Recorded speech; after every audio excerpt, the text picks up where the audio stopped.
Nung tinanong ko siya, hindi daw siya stress kasi something stress kasi yon.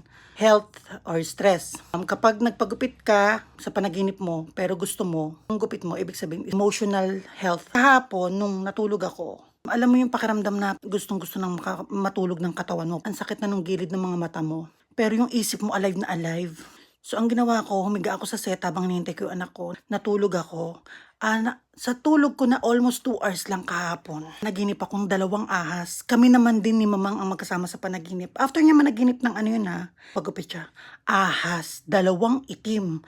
Na hindi kami makalabas kasi nakaabang yung 2 ahas dun sa may pintuan. Iba yung location, maliit na kwarto lang na may 2 ahas na itim. So, nung nagising ako, after 2 hours ng tulog ko, kanina lang ako nakatulog ng madaling araw. Mga 3:00. So, nagising ako ng 5. So, sa more than 40 hours akong gising. Almost 4 hours